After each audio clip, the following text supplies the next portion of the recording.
하나님께서 오늘 우리에게 주신 말씀은 야고보서 5장 7절에서 11절입니다. 우리 7절부터 읽겠습니다. 7절부터 12절까지 신약성경 376면에 있습니다.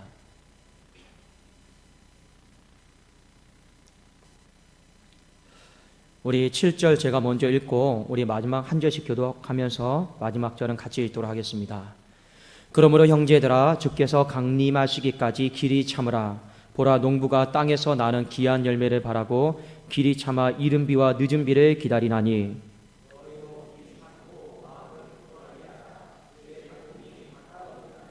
형제들아, 서로 원망하지 말라. 그리하여야 심판을 면하리라. 보라, 심판주가 문 밖에 서 계시니라.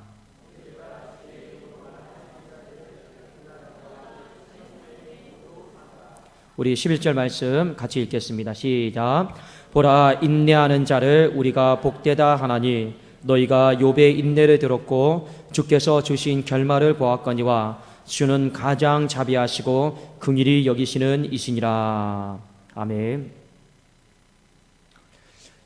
우리가 이 땅을 살아가면서 열매를 기대합니다. 열매, 귀한 열매를 기대하는데 오늘 성경 말씀에 보면 열매를 기대하는 사람은 반드시 한 가지 가져야 될 이 믿음의 속성, 성품이 있습니다. 그것이 무엇이냐면 인내다라고 하는 것이죠. 여러분, 정말로 내 마음속에 열매를 바라십니까? 또 귀한 열매가 우리 가정과 교회에 있기를 원하십니까? 그러면 성경은 우리에게 이 인내함이다라고 하는 것이 반드시 있어야 된다라는 것을 일깨워주고 있습니다. 여러분은 인내를 어떻게 생각하십니까? 인내는 단순히 참는 게 아니에요. 참는다 생각하면 여러분 너무 힘들잖아요. 그러니까 생각을 바꾸셔야 됩니다. 인내는 무엇이냐면 어떤 일을 반복해서 계속하는 거예요. 반복해서 계속하는 겁니다. 예를 들어서 기도를 계속 반복하는 거예요. 찬송을 계속 반복하는 거예요. 예배를 계속 반복하는 겁니다. 이것이 바로 인내다라고 하는 것입니다. 여러분, 기도를 반복하고 찬송을 반복하고 예배를 반복하는 걸 참는다라고 생각하시면 안 됩니다. 인내의 생각을 바꾸셔야 돼요. 인내는 기간이 있거든요. 그 기간 안에 우리가 무조건 참아내는 게 인내가 아닙니다. 우리는 무엇을 해야 되느냐? 주님이 우리에게 무언가 맡겨주신 일이 있거든요. 그것을 계속 반복적으로 쉬지 않고 해내는 것이 바로 인내인 줄로 믿습니다. 그런데 우리가 이 인내를 하면서 반드시 불평과 원망이다라고 하는 가라지가 들어오게 되어 있습니다. 초대교회도 이 인내를 하면서 불평과 원망이다라고 하는 가라지가 들어왔는데, 자, 어떻게 들어왔는가를 우리가 한번 보겠습니다. 야고보서 5장 8절 9절을 같이 한번 우리 읽어보겠습니다. 5장 8절 9절입니다. 시작. 너희도 길이 참고 마음을 굳건하게 하라. 주의 강림이 가까우니라. 형제들아, 서로 원망하지 말라. 그리하여야 심판을 면하리라. 보라, 심판주가 문 밖에 서 계시니라. 초대교회 성도들도 인내를 하다가 이 가라지가 들어왔어요. 어떤 가라지가 들어왔냐면 원망하는 거, 서로 불평하는 거, 서로 정죄하는 거, 이런 가라지가요, 이 인내 가운데 들어왔다라는 것입니다.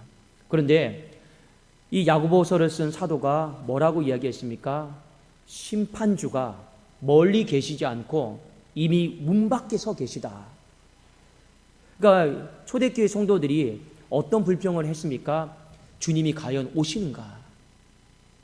우리가 이렇게 너무 힘든데, 우리가 이렇게 순교하고 애쓰고 헌신하는 것이 과연 의미가 있을까? 우리가 이렇게 드리는 예배, 찬송, 기도가 의미가 있을까? 자꾸 원망과 불평이 들어오는 거죠. 그리고 그 속에서 주님을 배신하고 떠난 사람들이 오히려 더 잘 되는 모습을 보면서 우리의 인내는 헛되지 않을까? 우리가 하고 있는 이 모든 일들이 맞을까? 성경적일까? 진짜 하나님은 다시 오실까? 이런 원망과 불평들이요, 초대교회에도 많이 있었습니다. 그런데 하나님은 뭐라 말씀하셨습니까? 심판주가 이미 우리 집 저기 문 밖에 서 계시다. 그러니까 인내를 하려거든 끝까지 하라라는 것이죠. 중간에 원망과 불평의 가라지에 사로잡혀가지고 그 인내를 멈추지 말라 하신 것입니다. 사랑하는 여러분, 또 오늘 말씀해 보면 이 인내 가운데 흔들리는 초대교회를 향해서 오늘 야고보 사도가 뭐라고 이야기를 했냐면 인내하는 자는 성경에 기록되기를 반드시 복되다 하였다. 그 주신 결말이 아름답다 하였다라고 하는 이 말씀을 우리가 붙잡아야 된다라는 것을 일깨워주고 있습니다. 자, 우리 한번 야고보서 5장 11절을 같이 한번 읽어보겠습니다. 야고보서 5장 11절입니다. 시작. 보라, 인내하는 자를 우리가 복되다 하나니 너희가 욥의 인내를 들었고 주께서 주신 결말을 보았거니와 주는 가장 자비하시고 긍휼히 여기시는 이시니라. 하나님이 인내하는 자에게 주시는 복이 있습니다. 그 복이 뭐냐면 어떤 결말인데, 어떤 결말이냐면 하나님의 가장 자비하심, 하나님의 가장 긍휼히 여기심을 이 인내하는 자가 누리고 경험을 할 수가 있다라고 하는 것입니다. 여러분, 하나님의 자비하심을 경험하기를 원하십니까? 하나님의 긍휼히 여기심을 경험하기를 원하십니까? 그 공짜로 되는 거 아니에요. 우리가 하나님 앞에서 끝까지 인내하면 하나님은 주의 자비하심을, 주의 긍휼히 여기심을 우리의 가정과 교회에 베풀어 주실 줄로 믿습니다.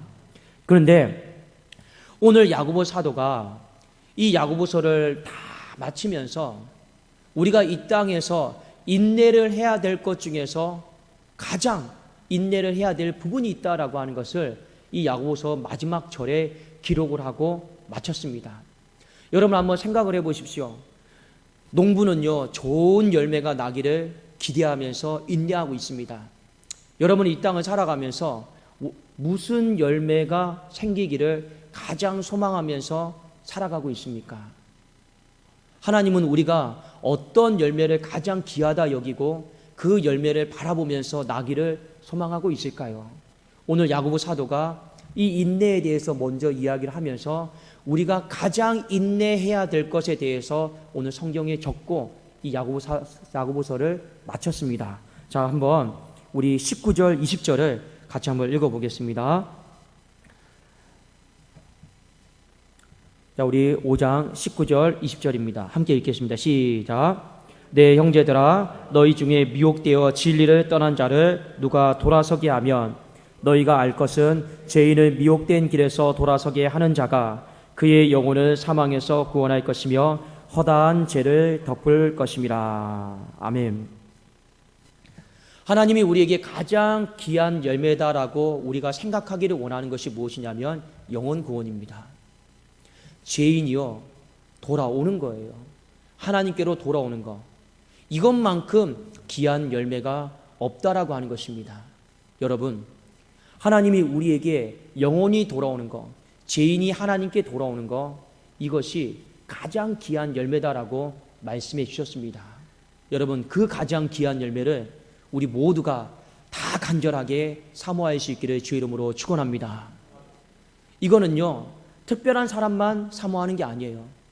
하나님이 가장 귀하게 여기시는 거기 때문에 주의 백성들도 그것을 그대로 담고 이것을 사모해야 됩니다. 그런데 오늘 말씀해 보니까 한 영혼이 주께로 돌아오는 것이 쉬운 일이 아니에요.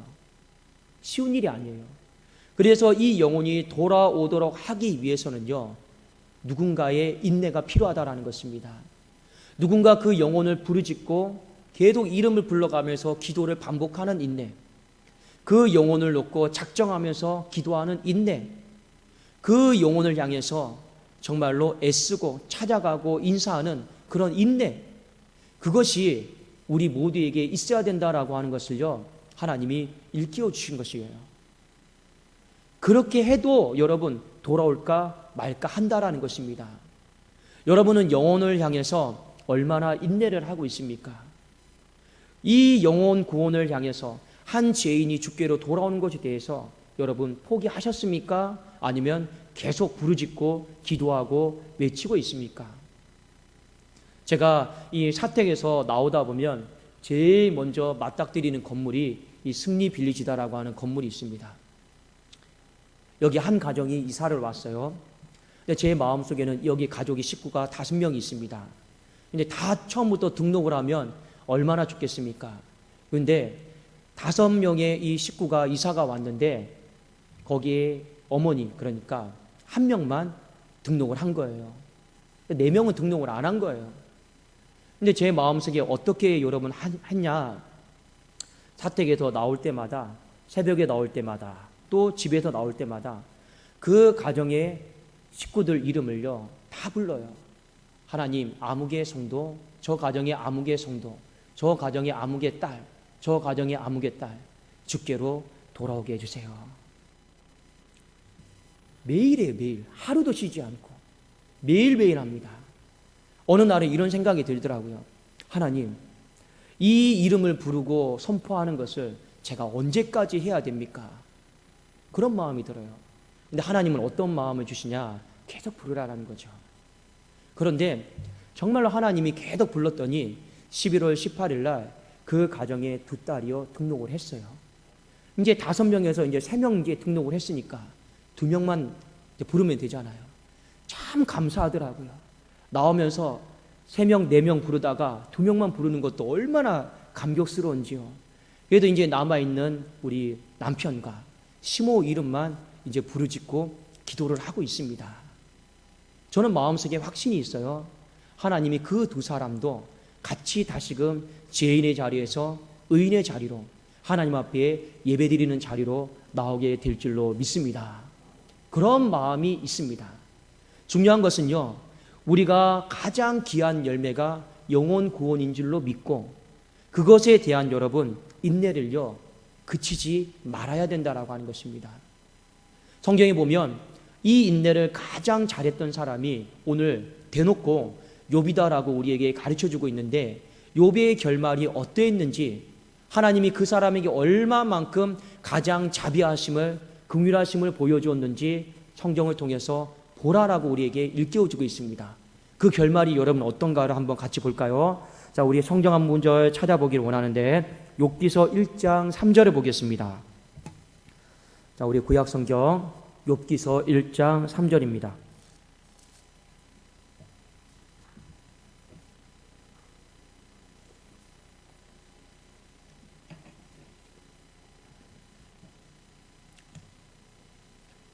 자, 우리 함께 읽어볼까요? 1장 3절입니다. 시작. 그의 소유물은 양이 7,000마리요, 낙타가 3,000마리요, 소가 500결이요, 암나귀가 500마리며 종도 많이 있었으니 이 사람은 동방 사람 중에 가장 훌륭한 자라. 그의 인생에 시련이 찾아왔죠. 근데 야고보 사도는 욥만큼 이 세상에서 하나님 앞에 인내한 사람은 없다. 그 결말이 어떤가 보라고 했어요. 자, 우리 성경 한 구절 맨 마지막 장에 욥기 42장 10절 같이 볼까요?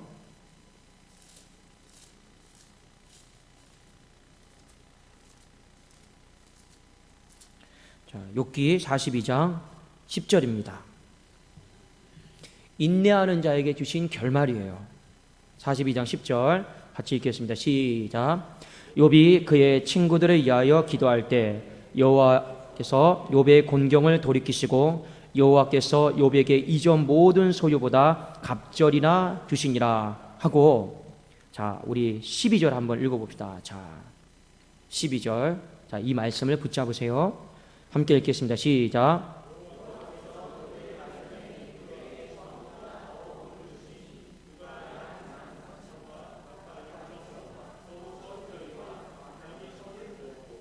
자, 아까 1장 3절에 보면 욥이 가지고 있었던 처음의 재산이요 어떻게 되냐면 양이 7,000이에요. 근데 하나님이 인내하는 자에게 갑절로 주셔서 14,000이 되게 하셨고, 낙타가 3,000마리였는데 6,000마리 되게 하셨고, 여러분 소가 500결이, 암나귀가 500마리였는데 하나님은 다 갑절로 되게 하셨습니다. 이 성경에 적어 놓으신 거예요. 기록해 놓으신 거예요. 그만큼 인내하는 자에게 주시는 복이 여러분 크다라고 하는 것을요 잊어버리시면 안 됩니다. 인내하는 거 솔직히 힘들죠. 얼마나 힘듭니까? 그런데요 인내만큼요 가장 남는 장사도 없어요.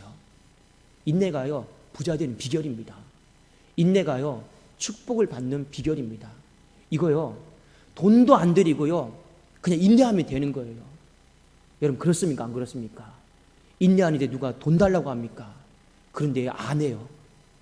근데 성경은요 이 인내하는 자를 가장 복되다 하고, 하나님께서 이 인내하는 자를 눈여겨보시면서요 다 쏟아 부어 주신다라고 하는 것입니다. 특별히 어떤 인내하는 자에게요? 영혼 구원하는 자에게. 영혼이 돌아오도록요 애쓰는 자에게요 하나님은요 당신이 갖고 있는 모든 소유들을요 다 몰아주시는 거예요. 여러분 그 복이 우리 가정과 교회 가운데 충만하게 있기를 주 이름으로 축원합니다. 저는요 내일 물론 이제 이임 감사 예배를 앞두고 있지만 우리 성도님들에게 한 가지 이런 부분에 있어서 그냥 같은 마음을 가졌으면 좋겠어요. 우리가 존재하는 목적은 무엇입니까? 우리가 앞으로 살아가야 될 이유가 무엇입니까? 그건요 영혼 구원하는 거예요. 그것에 대해서 우리가 인내하면서 살기로 결단하는 것 아니겠습니까? 근데 참 여러분 감사한 건 있어요. 오늘도 이것저것 정신이 없다가 너무 바쁜 와중에 이 모여라 미용실 원장님이 얼른 머리를 자르러 오시래요. 예, 갔어요. 갔는데 마침 또 우리 권사님도 한 분도 같이 펌하고 계시더라고요. 또 미장원에서 보니까 또 반갑대요. 그런데 이 기다리고 있는데 한 젊은 여성분이요 머리를 자르고 있었습니다. 그런데요 이 원장님이 우리 목사님이시 하니까 그 젊은 분이 이 신림 프로지오에 사는데 저한테 뭐라고 그러느냐, 목사님 원장님이 그렇게 입이 닳도록 말했던 분이 목사님이십니까? 그러는 거예요. 예, 제가 이랬어요. 예, 죄송합니다. 제가 일하다 와서 옷이 너무 이렇게 허름하고 일복장이어서 죄송합니다. 그런데요 그래도 칭찬 들었어요. 그래도 너무 멋있는데요 생각보다요. 감사하더라고요. 그런데 이분이요 교회 오시겠다고 약속했어요. 근데 그 옆에서요 같이 펌어를 하고 있었던 우리 교회 권사님이 뭐라고 한지 아십니까? 저기요 주일날 오면 더 멋있어요. 그 말씀 하시는 거예요. 너무 감사하더라고요. 여러분 제가 왜 여러분들에게 이 말씀을 드리냐 하면 하나님은요 왜 그 미장원에 가서 그런 사람들을, 그런 성도님들을 만나게 하실까요? 저는 딱 이유가 한 가지예요. 제가 여러분들에게 말씀을 드렸잖아요. 제 삶의 존재 목적은요 머리를 자르러 가도 영혼 구원이에요. 식사를 하러 가도, 장례식장을 가도 영혼 구원이에요. 저는 그 이유 하나밖에 없어요. 먹는 게 목적이 아니고 머리 자르는 게 솔직히 목적은 아니에요. 제가 뭐 여기서 꾸미면 얼마나 잘 꾸미겠습니까? 솔직히 이번 한 주 얼굴도 좀 이렇게 뽀송뽀송하게 해보려고도 하고 했는데 다 실패했어요. 이미 입은 다 부르텄고 여기 뽀록지가 다 나가지고 이미 피부 관리는 실패했어요. 그러니까 솔직히 머리도 그냥 그 머리가 그 머리인 것 같고 가기는 싫었거든요. 그런데 그곳에 가면 또 영혼 구원할 수 있지 않을까. 그러니까 간 거예요. 그런데 하나님은요 그 마음을 아시더라고 하는 것입니다. 왜 하나님께서 그렇게 하실까요? 우리 교회를요 더 복을 주시려고, 우리 교회 성도님들에게 더 은혜를 부어주시고 갑절의 역사를 일으켜주시기 위해서 하나님은요 그렇게 섭리하시고 이끌어 가시는 줄로 믿습니다. 여러분 우리 한 해가 저물어가고 있잖아요. 벌써 내일이면 12월입니다. 성탄절이 있죠. 우리 주님이 이 땅에 왜 오셨습니까? 영혼 구원하러 오셨잖아요.